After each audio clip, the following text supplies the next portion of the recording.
मैं तो ये नहीं कह रहा हूं कि अनपढ़ों को मालूम नहीं है, क्योंकि ये तो सवाल ही गलत है। अनपढ़ों को मालूम, अरे अनपढ़ है तो मालूम कहां से होगा? मैं तो कह रहा हूं पढ़े लिखे को मालूम नहीं है।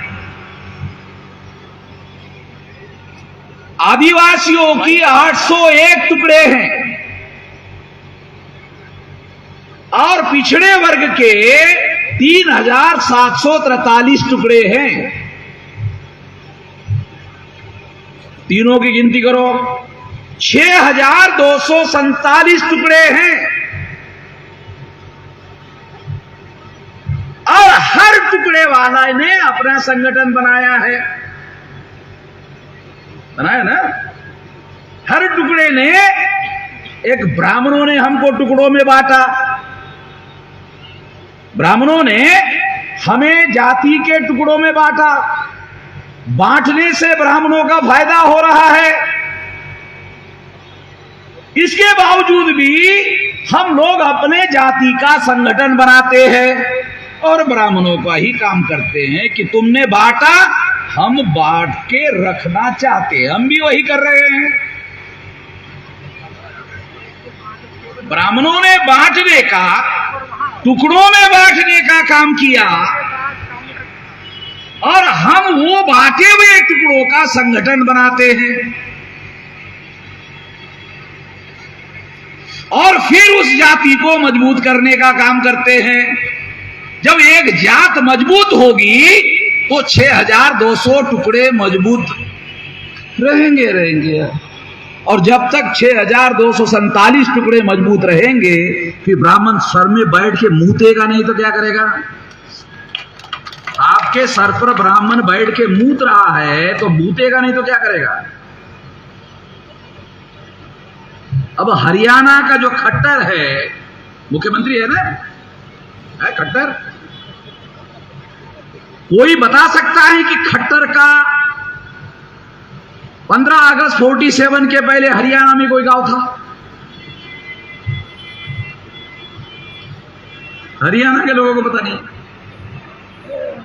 मैं तो महाराष्ट्र से आया हूं, मेरे को पता है खट्टर का गांव पाकिस्तान में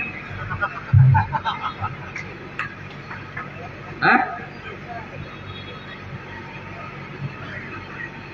हरियाणा के अंदर खट्टर का गांव नहीं है, खट्टर का गांव पाकिस्तान में है। ये पाकिस्तान 14 अगस्त 47 के बाद खट्टर आया भारत में और मुख्यमंत्री बना हरियाणा का।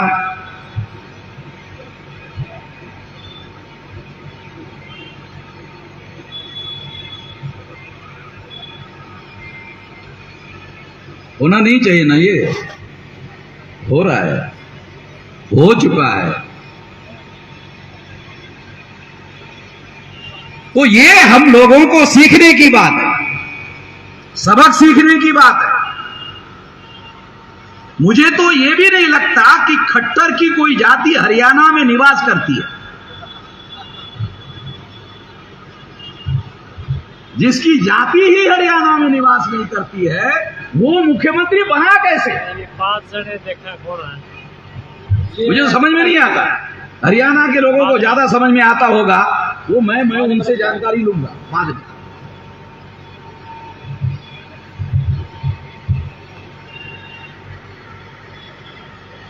अब जो आदमी पाकिस्तान से भारत में आएगा वो मुसलमानों से दुखी तो रहेगा। जो मुसलमानों से दुखी रहेगा वो आरएसएस में नहीं जाएगा तो कहां जाएगा? आरएसएस में नहीं जाएगा तो कहां जाएगा? आया समझ में आ रहा? थोड़ा गणित समझा रहा हूं उसके आरएसएस के जाने का।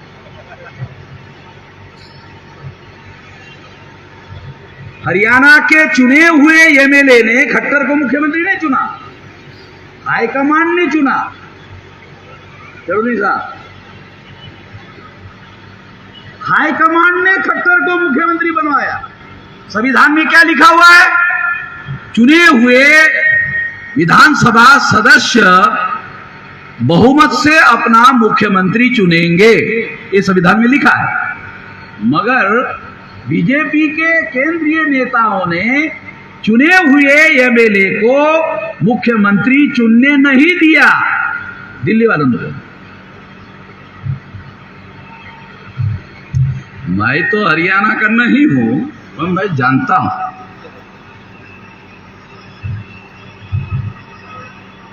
मैं ये बात जानता हूं और जान रहा हूं, और हरियाणा के मुख्यमंत्री के प्रदेश में आकर ही बोल रहा हूं। गुजरात में नरेंद्र मोदी के विरोध में भी जाके बोलता था। लोग बहुत डरते हैं, नरेंद्र मोदी को बहुत डरते हैं, तो उधर जाके भी मैं बोलता हूं।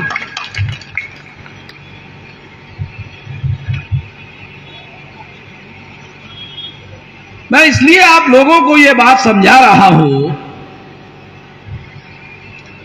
कि 6,247 टुकड़े हैं हम लोगों के। ये टुकड़े जो है जिन लोगों ने किए, जिन ब्राह्मणों ने किए, और ब्राह्मणों ने इसके समर्थन में अपना धर्मशास्त्र खड़ा किया,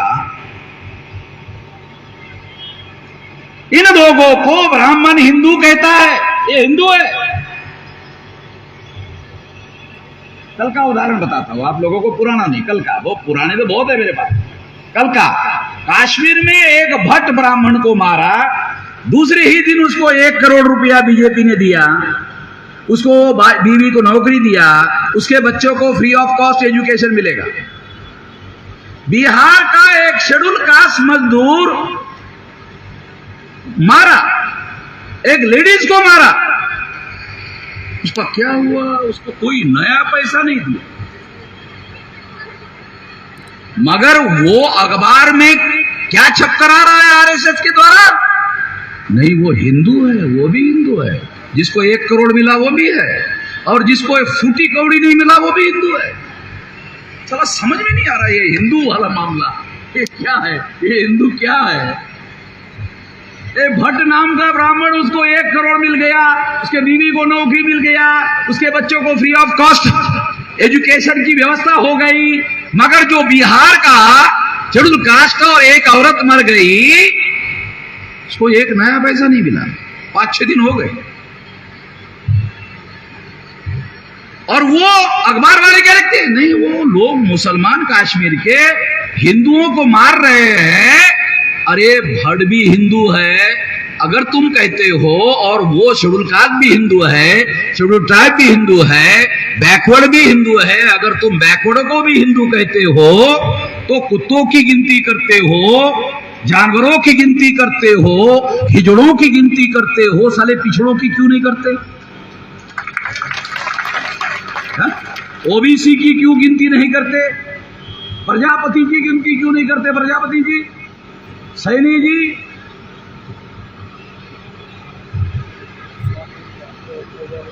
गिनती नहीं करते। हिजड़ों की करते हैं, कुत्तों की करते हैं, जानवरों की करते हैं, मगर उनकी गिनती नहीं करते और बयान देते नहीं हिंदू। अबे हिंदू है तो गिनती कर ले, है? तेरी तो संख्या पता चलेगी ना। 3.5% ब्राह्मण है। ब्राह्मण ने बीजेपी बनाई, ब्राह्मण ने आरएसएस बनाई।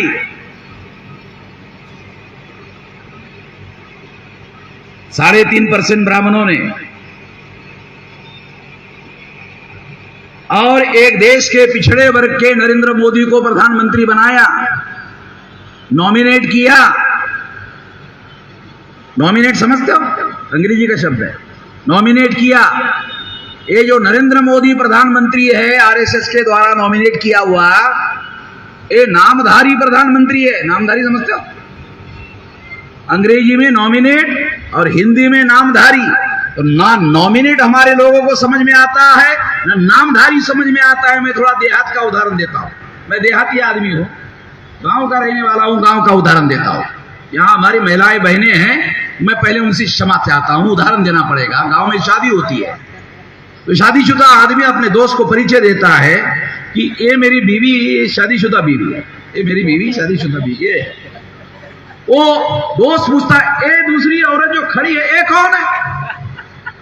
ये दूसरी जो खड़ी होकर ऐसी रखी हुई है, तो क्या बोलते, ऐसी रखी हुई है, ये नरेंद्र मोदी भी ये ऐसे ही रखा हुआ प्रधानमंत्री।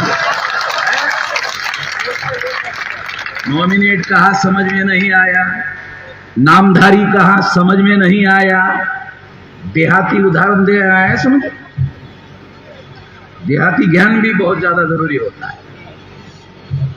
अंग्रेजी का कहा नहीं समझ में आया। सवाल अकेले वामन मेश्राम को समझने का नहीं है। वामन मेश्राम को अकेले समझ में आ गया तो वो तो जानकार हो गया। मेरे अकेले के जानकार होने से क्या होगा, आप लोगों को भी तो जानकार होना चाहिए। देश का प्रधानमंत्री ओबीसी, देश का प्रधानमंत्री पिछड़े वर्ग का, और पिछड़े वर्ग के विरोध में सुप्रीम कोर्ट में हलफनामा दाखिल कर रहा है कि पिछड़े वर्ग की ओबीसी की गिनती नहीं होगी। पिछड़े ही वर्ग का आदमी पिछड़े ही वर्ग के विरोध में सुप्रीम कोर्ट में हलफनामा दाखिल करता है। सही कहा जा सकता है, ये सही हो सकता है। थोड़ा दूसरा देहाती और एक उदाहरण देता हूं समझ में आने के लिए। गधे से गधा आदमी ढूंढ लो, ऐसा होता नहीं है। ज्यादा से ज्यादा गधा होता है, मगर मैं आपको बता, गधे से गधा है? गधे से गधा आदमी ढूंढ लो, उसके हाथ में कुल्हाड़ी दो, गधे से गधे कुल्हाड़ी दे दो, तो बोलेगा क्या करना है, ये तुम्हारा पैर है, ये काट, ये कुल्हाड़ी से ये काट। गधे से गधा आदमी क्या बोले, गधा जरूर, इतना गधा कि अपने ही हाथों से अपना पैर काटना, गधा जरूर हो, इतना गधा नहीं। तो नरेंद्र मोदी अपने ही पिछड़े वर्ग के लोगों के विरोध में जानवरों की, कुत्तों की, हिजड़ों की, सभी की गिनती कर रहा है, मगर पिछड़ों की गिनती करने के लिए सुप्रीम कोर्ट में हलफनामा दाखिल कर दिया। नहीं करूं तो नरेंद्र मोदी को समझ में नहीं आता, इसलिए वो गिनती नहीं कर रहा है। बात सही। जो चीज वामन मेश्राम को समझ में आती है उससे कम समझ में आती है नरेंद्र मोदी को, ऐसा तो नहीं कहा जा सकता। प्रधानमंत्री है, उसको समझ में नहीं आता, इस वजह से उसने गलती किया, ऐसा तो नहीं कहा जा सकता। नरेंद्र मोदी को वामन मेश्राम से ज्यादा समझ में आता है, इसलिए तो घंटा घंटा 1.5 घंटा बोलता है? बोलता है, भाषण करता है, समझ में आता है तभी तो भाषण करता है। फिर समझ में आता है तो अपने ही जाति बिरादरी के विरोध में सुप्रीम कोर्ट में हलफनामा क्यों दाखिल कर दिया? है ना सवाल। अगर समझ में आता है तो क्यों वामन मेश्राम को समझ में आता है और जो नरेंद्र मोदी को समझ में आता है और मेरे से ज्यादा आता है, अगर मेरी तरह ही वो अमल करने का काम करता तो मेरी तरह सड़कों पर घूमता रहता। मैं सड़कों पर घूम रहा, नरेंद्र मोदी प्रधानमंत्री नहीं बनता। मैं जो सच बता रहा हूं, सारे दुनिया को बता रहा हूं, जागृत करने का काम कर रहा हूं, मेरे से ज्यादा नरेंद्र मोदी जानता है, मगर ये जागृति करने का काम वो नहीं कर रहा है। क्यों नहीं कर रहा है? क्योंकि अगर वो ऐसा करता तो प्रधानमंत्री नहीं बनता। वो मेरी तरह ही सड़कों पर घूमता रहता।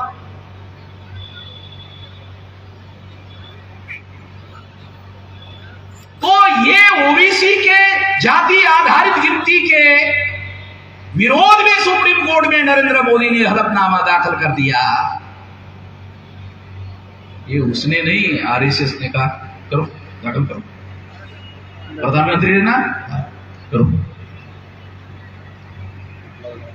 ये आरएसएस का नॉमिनेटेड आदमी है, बड़े फैसले आरएसएस के लोग कर रहे हैं। आरएसएस के केंद्रीय समिति में एक भी पूंजीपति नहीं है, सारे ब्राह्मण। ज्यादा समझ में,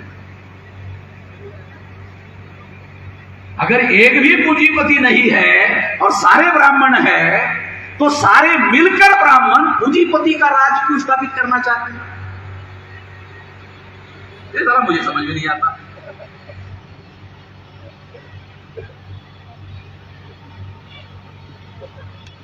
है ना? विचार करने वाली बात है ना, सोचने वाली बात है कि नहीं? देश में पर्दे के पीछे से सारा का सारा आरएसएस के लोग चला रहे हैं, मगर उनकी संख्या 3.5% है। 3.5% लोग चुनाव लड़ ले तो स्टैम्प पेपर पर लिखवा सकता हूं, 3.5% वोट के आधार पर कोई ब्राह्मण ग्राम पंचायत का पंच चुनकर नहीं आ सकता। सरपंच बनने का तो सवाल नहीं। देहात का रहने वाला हूं, ब्राह्मण गांव में चुनाव लड़ने की हिम्मत ही नहीं करता। एक घर का ब्राह्मण, हरियाणा में तो मुझे देखता नहीं, एक घर का भी होगा, कई कई घरों में एक होगा। मेरे गांव में एक ब्राह्मण, 13 गांव का ठेका है। इसका मतलब है 12 गांव में एक भी ब्राह्मण है, समझ? इसका मतलब है उसका 13 गांव का ठेका है, मेरा गांव पकड़कर 13, इसका मतलब 12 गांव में एक भी ब्राह्मण नहीं। चुनाव लड़ने का सवाल ही नहीं है 12 गांव में। और मेरे गांव में इसलिए चुनाव लड़ने की हिम्मत नहीं कर सकता क्योंकि अकेला 3.5% ब्राह्मण है। ग्राम पंचायत में 3.5% वोट के आधार पर ग्राम पंचायत का पंच नहीं चुनवा सकता, सरपंच बनाने का सवाल नहीं है। जो ब्राह्मण गांव का सरपंच नहीं बना सकते वो देश की पंचायत का प्रधानमंत्री नॉमिनेट कर रहे हैं।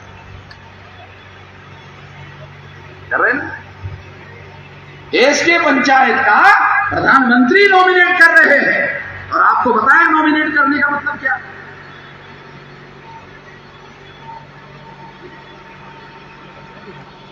इसलिए आपको ये सबूतों के साथ बता रहा हूं।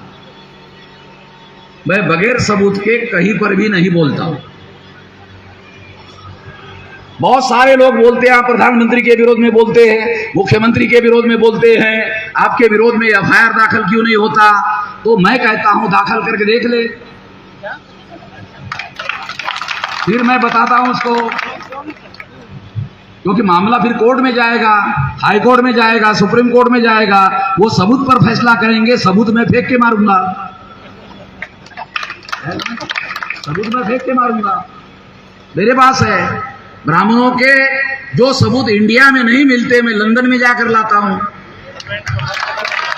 क्योंकि ब्राह्मणों के सारे धर्म ग्रंथों के सारे कच्चे चिट्ठे जो है अंग्रेज लोग जब गए तो लेके गए, वहां रखे हुए। बहुत लोगों को मालूम नहीं, मैं लंदन कई बार गया तो मैं देख के आया हूं, वहां है। तो मैंने एक बार उनको पूछा कि बाबा साहब आम्बेडकर एक मनुस्मृति, एक खास किस्म का लेखक है, उसका लिखी हुई है, वो कॉपी मुझे चाहिए, भारत में ब्राह्मणों ने गायब कर दिया, वो मुझे वहां चाहिए। कहा कि लंदन में नहीं है। कहा कहां मिलेगी? कहा ऑस्ट्रेलिया में मिलेगी। मैंने पूछा ऑस्ट्रेलिया में क्यों मिलेगी? तो अंग्रेजों ने कहा हमारे अंग्रेज ऑस्ट्रेलिया में भी, हमारे अंग्रेज अमेरिका में हैं, हमारे अंग्रेज कनाडा में हैं, हमारे अंग्रेज न्यूजीलैंड में हैं, हमारे अंग्रेज ऑस्ट्रेलिया में है।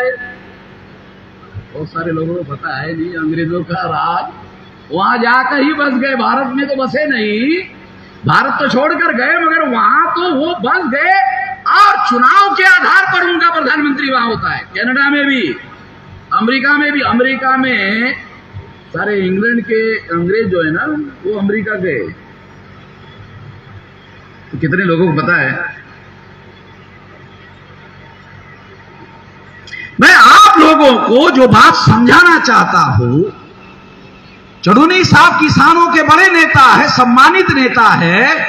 किसानों के 543 में 200 से कम किसान नेता संसद में नहीं है। 200 से कम नहीं, ज्यादा है होंगे, 200 से कम नहीं, ज्यादा है होंगे। एक भी